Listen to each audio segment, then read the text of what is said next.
Baik, Assalamualaikum warahmatullahi wabarakatuh. Saya Muhammad Ali Rustam dari kelas Mobile Journalism 6G. Fenomena kabur aja dulu kian ramai dibicarakan. Minimnya kesempatan pendidikan dan peluang kerja yang layak di negara Indonesia ini kerap membuat banyak anak muda memikirkan kembali untuk mencari peluang di luar negara. Serangkaian dengan topik ini, saya akan mewawancarai dua orang yang kebetulan mengikuti Lembaga Pelatihan Kerja atau LPK, khususnya yang akan berangkat ke Jepang. Saya akan menanyakan pendapat mereka tentang fenomena kabur aja dulu, apakah mereka pro atau kontra, dan sedikit interview tentang pengalaman mereka dan alasan mereka ingin mencari peluang di Jepang. Baik, sekarang saya sudah berada di Jepang Training Center cabang Riau, tepatnya di Jalan Garuda Sakti ini Bang, di Pekanbaru. Nah, ini adalah tempat pelatihan magang atau kerja bagi anak-anak muda khususnya di Pekanbaru yang punya minat untuk bekerja atau magang ke Jepang. Nah, di sini saya sudah bersama salah satu murid ya Bang di sini ya Bang. Yang hari ini kebetulan akan diwawancarai untuk tes untuk lulus ke Jepangnya ya, untuk bekerja di sana. Nah, boleh kenalan dulu Bang, namanya siapa Bang? Nama saya Adi Fernando. Dari Universitas mana Bang? Dari Universitas Muhammadiyah Riau. Dari Universitas Muhammadiyah Riau, UMRI ya Bang? Ya. Nah, aku punya 3 pertanyaan nih Bang, seputar magang atau kerja ke Jepang ini. Yang pertama itu, kenapa Abang ini mau mencari peluang ke Jepang untuk bekerja? Karena pertama dari jurusan kampus yang saya pelajari mungkin tidak terlalu minat bagi saya. Jurusan apa tuh Bang? Saya jurusan sistem informasi.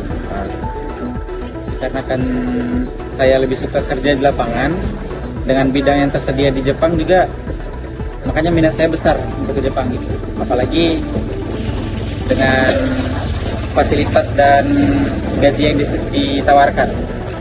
Berarti secara fasilitas dan gaji alasan utamanya. Baik, pertanyaan kedua saya itu, jika nanti Abang sudah bekerja di Jepang nih, sudah dapat kontrak, ada nggak kira-kira pikiran atau planning mau di sana aja atau nanti suatu hari bakal balik ke Indonesia? Ada planning suatu hari balik ke Indonesia. Tapi mau di Jepang dulu gitu. Ya, mau di Jepang dulu. Kira-kira ada planning dalam jangka waktu berapa lama Bang? Sekitar 5-10 tahun. 10 tahun. Oke. Nah, terus yang terakhir nih Bang, pertanyaannya, ini kan keputusan untuk keluar negeri terutama bekerja, pasti nggak langsung mulus dong jalannya, apalagi dari keputusan orang tua untuk mengizinkan bekerja. Itu gimana Bang kalau Abang sendiri bagi orang tua Abang? Apakah langsung mensupport, mengiyakan, atau sempat ada perdebatan dulu sebelum diizinkan? Sebenarnya sempat ada perdebatan. Boleh Tanya diceritain juga, kayak kuliahnya gimana, nggak lanjut, nggak, soalnya nggak ada minat juga ke sana. Setelah dijelaskan panjang lebarnya, akhirnya orang tua setuju. Cara Abang untuk meyakinkan orang tua Abang gimana tuh Bang? Bisa dengan, kebetulan juga udah punya teman yang kerja di Jepang dan hidup dia aman-aman aja di sana. Oh, berarti udah punya patokan lah ya, Udah punya patokan. Jadi orang tuanya bisa ada pegangan lah. Iya. Nah, kan top liputan saya ini kali ini tentang hashtag kabur aja dulu. Abang tahu nggak kabur aja dulu? Itu kan kenapa saya mewawancarai orang-orang yang seperti Abang masuk LPK begini untuk bekerja ke Jepang ya, ke luar negeri. Nah, karena menurut saya topik ini relevan karena mau kerja ke luar negeri kan. Nah, kalau Abang sendiri itu pro atau kontra untuk kabur aja dulu nih? Lebih kalau dari Abangnya sendiri kan ini sampai masuk LPK begini nih, ya kan? Berarti kalau asumsi saya Abang pro, karena Abang mau kabur lah ibaratnya kan. Nah, kalau tapi kan saya nggak tahu nih, ini cuma asumsi saya. Dari Abang gimana Bang? Ya, kalau bisa dibilang pro mungkin saya, memang saya mengikuti seperti yang dibilang hashtag kabur aja dulu. Apa yang membuat minat Abang bekerja atau menetap di sini itu lebih kecil lah daripada Abang pengen keluar? Ya, seperti syarat rekrutmen pekerjaannya yang Terlalu banyak ya. terlalu banyak, jam kerja yang tidak sesuai dengan gaji. Oke. Berarti dari segi budaya kerja, abang udah lebih memilih untuk pergi keluar. Oke. Barangkali itu aja liputan saya kali ini. Terima kasih pada Bang Aldi tadi ya yang udah mau diwawancara. Begitu saja liputan kali ini. Assalamualaikum warahmatullahi wabarakatuh. Baik, assalamualaikum warahmatullahi wabarakatuh. Saya Muhammad Rustam dari kelas Mobile Journalism 6G. Di sini akan mewawancara nih salah satu orang yang menurut saya relevan dengan berita yang ingin saya liput. Di sini saya sudah bersama Alfat Rafandi. Sebelumnya boleh perkenalan dulu. Baik, perkenalkan nama saya Alfat Rafandi. Saya dari LPK Jakarta Trade Center. Baik, inilah kenapa saya merasa Alfat ini relevan dengan topik yang ada saya liput, yaitu kabur aja dulu. Karena dia sendiri adalah lulusan ya, sudah lulus dari LPK nih, yang akan berangkat ke Jepang beberapa waktu mendatang. Nah, aku punya 3 pertanyaan nih, Alfat. Ya. Yang pertama itu alasan kan kalau Alfat masuk LPK ini kan tujuannya pengen ke Jepang Ya. dan ingin bekerja pasti ya. Nah, kenapa sih Alfat pengen ibaratnya mencari peluang di luar negeri? Kenapa nggak mau di Indonesia aja? Terutama khususnya kenapa ke Jepang? Oke, pertama mungkin khususnya ke Jepang ya. Karena Jepang itu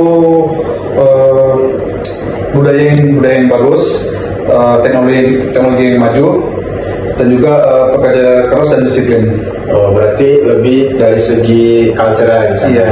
Lebih hasil lah di situ ya. Boleh. Oke, itu alasan pertamanya. Lalu pertanyaan kedua, jika nanti sudah di sana, sudah punya pekerjaan di sana, kira-kira ada planning untuk kembali ke Indonesia untuk bekerja juga di sini, atau ingin menetap di sana?